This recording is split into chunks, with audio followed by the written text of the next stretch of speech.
Comme promis, on se retrouve pour parler, de ce que j'appelle donc le data. C'est bien, on a pu, un peu évoquer ensemble, la teneur du discours à avoir auprès de différents prescripteurs potentiels, comment bien conclure l'entretien, les objectifs à garder en tête, mais un peu de méthodologie, peut être utile, et ce que je voulais vous partager aujourd'hui, c'est ce qui m'a aidé moi à me lancer dans le business et à commencer un petit peu ma prospection. J'avais donc une méthodologie que j'ai appliquée sur 1 an et qui derrière ne m'a jamais lâché. Je m'en suis jamais départi. J'appelle ça le data pour plein de raisons et vous allez voir. Le D de data signifie déclencher. J'arrive sur un secteur, je ne connais personne, le but du jeu c'est de me faire connaître et de commencer à déclencher des affaires. Pour cela, il y a un truc très simple à avoir en tête, c'est taper dans la masse. C'est la quantité au démarrage qui fera la différence. Il faut voir un maximum de prescripteurs en un minimum de temps et commencer à faire le tri des bons et des cons. C'est mal dit, mais la formule m'amuse, mais le but du jeu, c'est vraiment ça. Et donc, sur les 15 premiers jours d'activité que j'avais, ce que j'ai fait, c'est uniquement faire le tour de mon secteur, j'avais ma zone d'achalandise, et je prenais des rendez-vous pour blinder mon agenda sur les 2 mois qui venaient derrière. Et sur un premier trimestre d'activité, la quantité, c'est tout ce qui m'importait. Alors pour la prise de rendez-vous initiale, pour commencer un petit peu à aller chercher du business, eh bien, j'ai appliqué ce qu'on appelle la technique de l'escargot. J'avais un tout petit peu la trouille à mon démarrage de commencer peut-être par la grosse agence BNP de la ville principale où j'ai débuté, c'est-à-dire Châteauroux, grande mégalopole. Et dans cette agence-là, il y avait peut-être 20 conseillers. Moi, j'étais un petit peu fragile. J'y allais avec un discours peut-être un petit peu balbutiant. Je maîtrisais peut-être pas très bien encore le RAC comme je le maîtrise aujourd'hui. Et puis, je y allais un petit peu à poil. Je n'avais aucune réalisation, aucune recommandation. Et donc, ça me semblait un petit peu prématuré, même si c'est très tentant, d'aller attaquer ces très grosses structures. Non.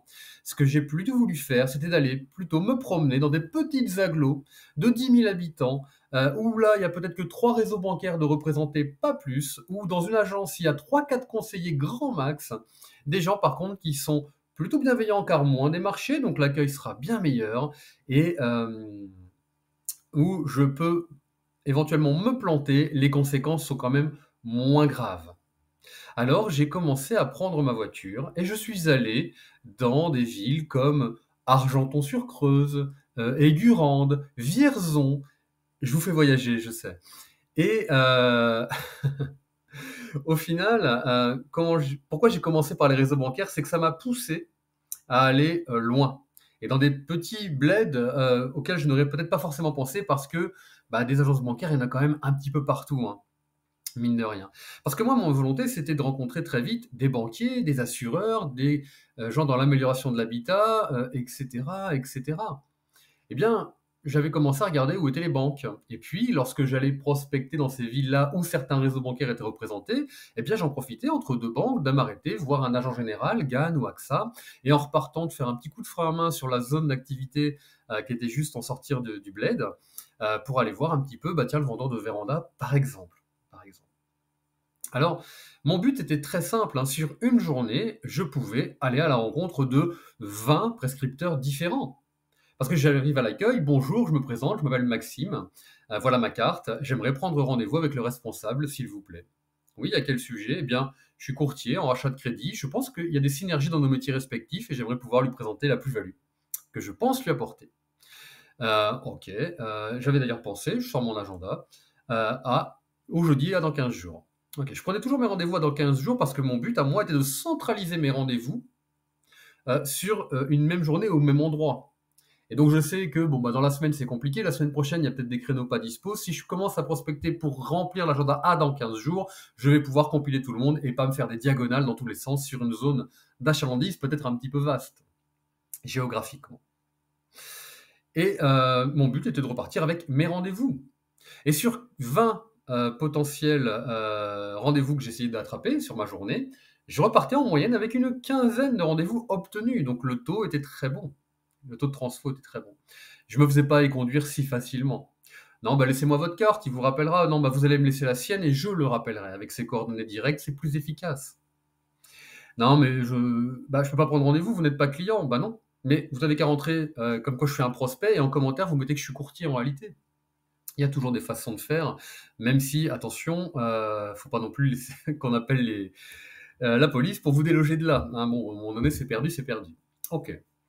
Et sur ne serait-ce que 4 jours à ce rythme-là, j'avais donc 20 fois 4 rencontré 80 agences pour choper, au final, 60 rendez-vous. Et sur mes premiers mois de business, d'activité, sachant que j'avais beaucoup de mal à faire, et c'est normal, vous non plus de 4 à 5 rendez-vous R1, comme on l'a vu dans les vidéos précédentes, jour, ça fait beaucoup déjà. Au-delà, c'est injouable. C'est des rendez-vous globalement qui durent 45 minutes. Hein. Donc forcément, 4-5 dans la journée, c'est déjà fort bien. Enfin, même si je me gardais ce rythme-là de 4 à 5, mais en fait, j'avais rempli déjà énormément d'agendas sur mon agenda. 20 rendez-vous semaine, je viens d'en choper 60, mine de rien. Même 15, allez, rendez-vous semaine, on va dire, j'en fais 15 par semaine, peut-être pas 20, j'ai autre chose à faire, mais 15 semaines, j'ai 60 rendez-vous, j'ai rempli un mois d'agenda complet avec mes 4 jours de prospection où j'y suis allé pleine balle. Et le but du jeu, c'est ça, c'est dès le début de déclencher. Et sur un premier trimestre, concentrez-vous sur la masse, la quantité de personnes que vous allez rencontrer. Et puis, très vite, eh bien, il y aura des premiers contacts qui vont se nouer. Il y a des apporteurs d'affaires qui vous feront confiance, qui vous confieraient leurs premiers clients. Un contact qu'on vous confie est un bon prétexte à R2, un contact non qualifié, parce que on s'est peut-être mal compris, mais là, c'est pas du tout ma cible. Eh bien, prétexte à visite, c'est un R2. J'y retourne pour repasser un petit peu le bon discours, reformer un petit peu tout le monde à ce que je sais faire et ce que je ne veux pas faire. Et très bien. Il y aura aussi les premières réunions que j'aurai obtenues à la suite de ces R1 qui vont me pousser effectivement à commencer à revoir certaines personnes, mais les plus intéressants, tout en continuant à rencontrer des nouveaux régulièrement. Ok. Ça, c'est pendant 3 mois où on ne se pose pas d'autres questions. Sur le deuxième trimestre d'activité, j'ai commencé à prendre un petit peu de recul et regarder un petit peu mes contacts et les réunions que j'obtenais. Je commençais à travailler un peu plus la qualité de mon discours.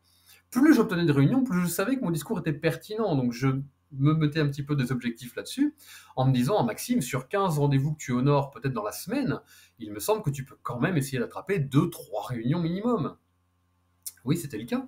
Ce qui fait que très vite, après un premier trimestre, j'avais mon petit rythme de croisière où j'avais au moins 2 réunions chaque semaine à animer auprès d'agences qui m'avaient fait confiance sur ce premier entretien. Ça va assez vite. Ça va assez vite.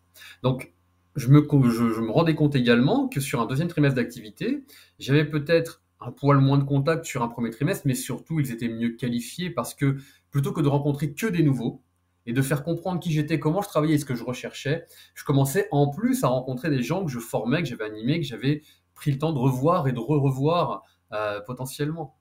Puis des gens un peu câblés, donc forcément les contacts étaient de meilleure qualité. Et sur le deuxième trimestre seulement, je me suis rendu compte que je m'épuisais déjà un petit peu moins et que mes taux de transfo étaient bien meilleurs. Donc serrer les dents, les premiers trimestres sont toujours difficiles. On tape dans la masse, c'est pas très qualitatif, mais c'est un prérequis pour ensuite aller chercher le meilleur des business. Passé 6 mois, eh bien, j'avais commencé à repérer 2-3 réseaux bancaires véritablement où ça se passait très bien. Peut-être une banque pop, le Crédit Agricole et la BNP. Au Lyonnais ou à la Générale, c'était un petit peu plus marginal, mais voilà, sur ces réseaux-là, ça se passait plutôt bien. Il y avait 20 agences banques populaires sur mon secteur et 12 me faisaient déjà confiance. Sur les 8 autres, j'avais du mal à rentrer. Mais repérez bien ces 2-3 réseaux un peu fétiches qui vont vraiment ressortir après 6 mois d'activité comme celle-ci. Parce que sur un troisième trimestre, il est temps effectivement d'activer mon réseau et d'aller à la rencontre des hiérarchiques. Car c'était un de mes objectifs sur mes premiers entretiens, c'était de comprendre un petit peu comment fonctionnaient les réseaux, qui était le directeur de groupe, d'entité, de secteur, etc., etc. Eh bien, il est le temps d'aller à leur rencontre. Je sais qui c'est, je sais où ils sont basés maintenant. Et je vais y aller fort de mes réalisations et de recommandations, parce que ça fait 6 mois que je bosse avec ces équipes. Et là, le but du jeu, c'est de pouvoir lui rendre compte de l'activité que j'exerce auprès de ces agences. Donc, je m'éloigne un petit peu de ma cible qui est le client. J'avais d'abord attaqué sur un N+1, qui n'est pas la première strate, hein, finalement, le directeur d'agence, l'agent général AXA. Le but était peut-être de rencontrer ses conseillers un peu plus proches de ma cible, mais je n'y arrive pas systématiquement. Eh bien, on va s'éloigner vers le N+2, à l'extrême limite de ma cible, pour aller rencontrer le hiérarchique. Rendre compte à cette personne de ce que j'ai déjà fait et lui demander son soutien. Est-ce que je peux déjà continuer ce que je suis en train de faire, mais surtout, est-ce que vous pouvez m'appuyer? Je sais que vous réunissez vos managers tous les trimestres. invitez-moi à la prochaine réunion pour que je puisse expliquer aux 8 autres qui ne m'ont pas rencontré sur les 20 que vous gérez, qui je suis, ce que je fais. Et ils verront qu'en plus, ils peuvent me faire confiance puisqu'il y a déjà 12 de leurs collègues qui me font confiance. Et c'est ce qui se passait bien souvent, effectivement, sur le troisième trimestre. J'avais 2, 3 actions hiérarchiques à mener où on s'éclate parce que forcément, on est devant tout le monde, on serre la main des potes, pendant que ceux qui ne voulaient pas vous recevoir se disent « Bah mince, j'aurais peut-être dû parce qu'il est là, tout le monde le connaît, et il y a même le patron qui l'invite. » Oui, t'aurais peut-être dû. Donc, c'est des moments très gratifiants et on commence un petit peu à récolter ce qu'on a semé. Et là, c'est parti. On refait la messe, on explique aux 8 qui nous ont pas reçus qu'on va revenir les voir très très vite, eux et leurs équipes, avec l'appui du patron de groupe, pour pouvoir déclencher un petit peu tout ça avec eux. On continuera d'animer ceux qu'on connaissait déjà, et on fera des feedbacks réguliers, mensuels peut-être, à leur patron de groupe, sur ce qu'on a pu réaliser ou pas. Et à la fin, mes apporteurs d'affaires, je les voyais comme des collaborateurs, en fait, parce que je les animais, je les formais, je leur donnais des objectifs, et quand ils étaient nuls, je m'en séparais d'ailleurs, parce que pas de temps à perdre, je me concentrais forcément sur les meilleurs prescripteurs, systématiquement.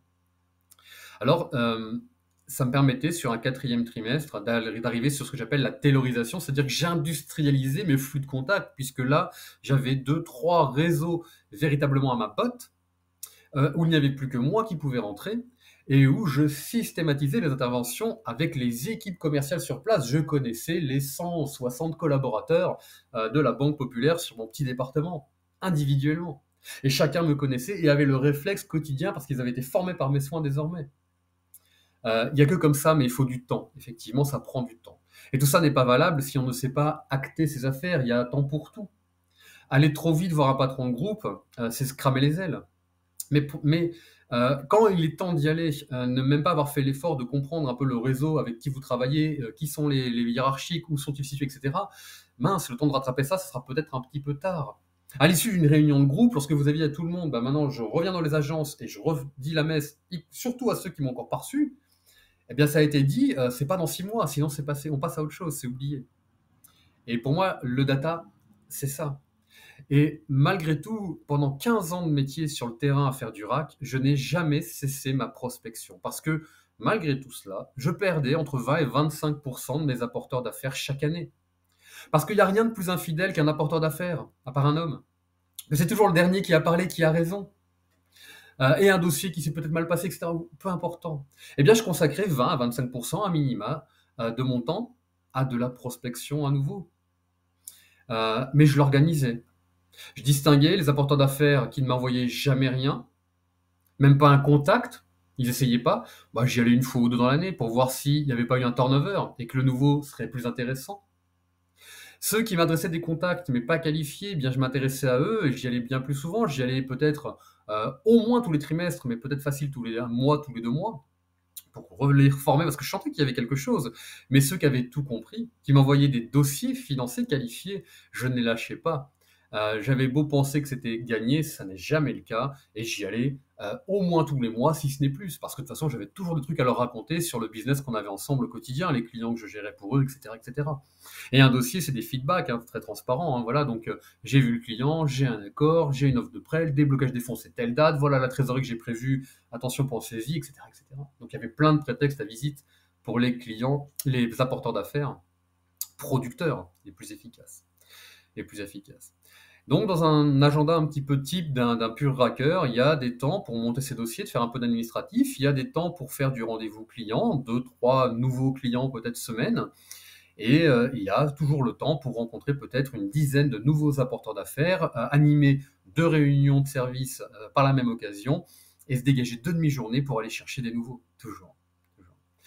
Pour en savoir plus, il y a le lien dans la description pour prendre contact avec moi et mes équipes commerciales. Je serais ravi de discuter de tout ça avec vous encore plus dans le détail.